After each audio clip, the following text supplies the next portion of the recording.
Seu nome todo? Marcos Rogério da Silva, da ex-FUNASA, atualmente Ministério da Saúde. Participo do Departamento de Saúde do Trabalhador.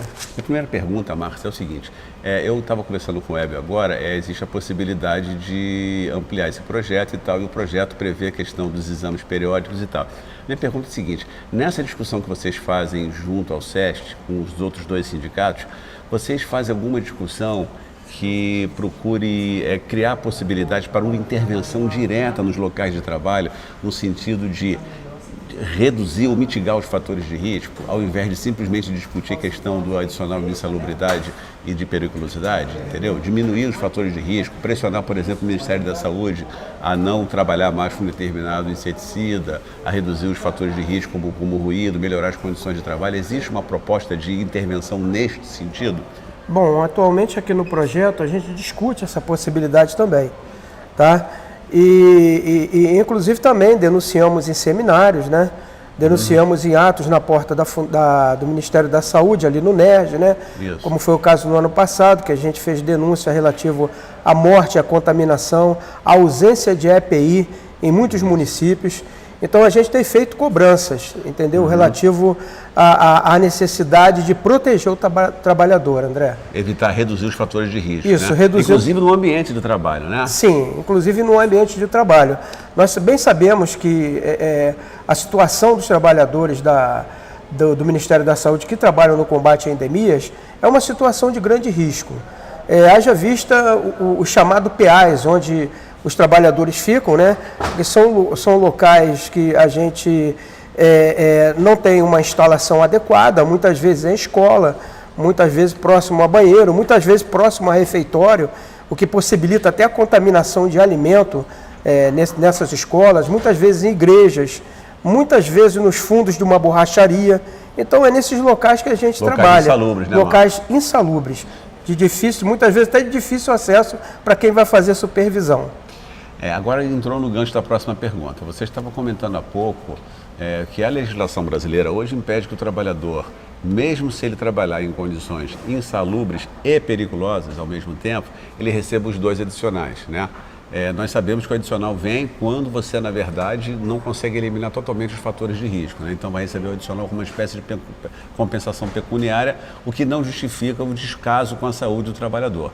Mas assim, você citou um caso você diz que em alguns países é possível recebimento dos dois adicionais. Queria que você explicasse melhor isso. Sim, a possibilidade sim, porque isso é uma decisão, inclusive, da Organização Internacional do Trabalho. Organização essa que o Brasil é signatário. O Brasil, houve um decreto que foi assinado pela Dilma, na época que ela era presidente, que justamente abre para essa possibilidade de que o agente de combate às endemias receba tanto o adicional de insalubridade como o adicional de periculosidade. Porque entende a OIT, e nós também entendemos, tanto é que eles são NRs distintas. A insalubridade é tratada na NR15 e a periculosidade é tratada na NR16. Então não se pode confundir e dizer que quando se recebe uma não possa receber a outra, né? Até porque a gente tem casos de trabalhadores aqui que inclusive foi alvejado por bala lá em Belfor Roxo, né?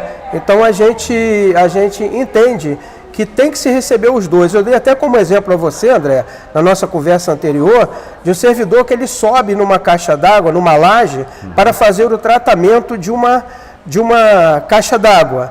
Ali, quando ele está utilizando o larvicida, ele está ganhando insalubridade. Agora vamos dizer que esse trabalhador encoste num fio desencapado, leve um choque e despenque dessa laje. Né? Esse trabalhador está correndo um risco de vida iminente. Aí a periculosidade entra. A insalubridade não cobre esse acidente. Então a gente luta nesse sentido para que a gente possa, né, conseguir tanto que se mantenha a insalubridade e que se adicione a periculosidade às verbas do trabalhador. né? E também isso foi denunciado, inclusive lá no seminário que nós tivemos lá em Brasília, na FENASP, foi denunciado e foi como proposta no grupo que eu estava. Primeira proposta foi o banimento do Malathion em todo o território nacional, que foi aprovado. O Malathion ele é banido na Europa e na América do Norte. No Brasil ele continua sendo usado. A FUNASA usa? A FUNASA usa. No combate a endemias, o Malathion. Vamos dizer assim, o Ministério da Saúde usa ainda o Malathion. Ele é um organofosforado? Ele é um organofosforado e altamente contaminante, né? É bom que se ressalve aí que às vezes a pessoa pode achar que o trabalhador envolvido com inseticida, que ele não está contaminado. A primeira etapa realmente de contato com o agente químico é a contaminação.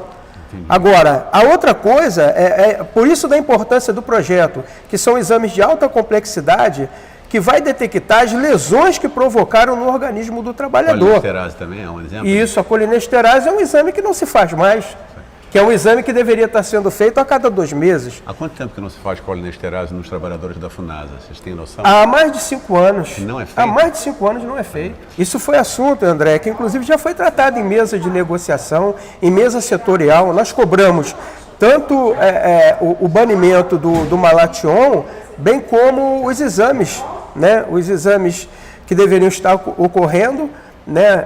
No mínimo anualmente, para detectar alguma lesão, algum problema de saúde no trabalhador, bem como o exame de colinesterase, que a cada 2 meses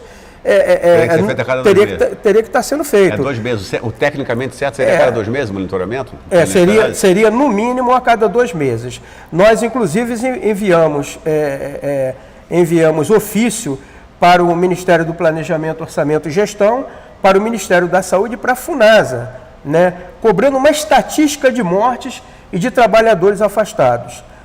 Já foram entregues esses ofícios. Vocês não têm o número oficial de mortes? Não temos, porque nós cobramos inclusive isso ali no Ministério da Saúde, ao setor de perícia, e a explicação que foi dada pela coordenadora lá, a doutora Maria Isabel, é que esses dados não ficam concentrados ali. Perícia do Ministério da Saúde. Do Ministério da Saúde. Entendi. A argumentação dela é que essa estatística se encontra no Ministério do Planejamento, Orçamento e Gestão, porque o CIAS é ligado ao Ministério do Planejamento.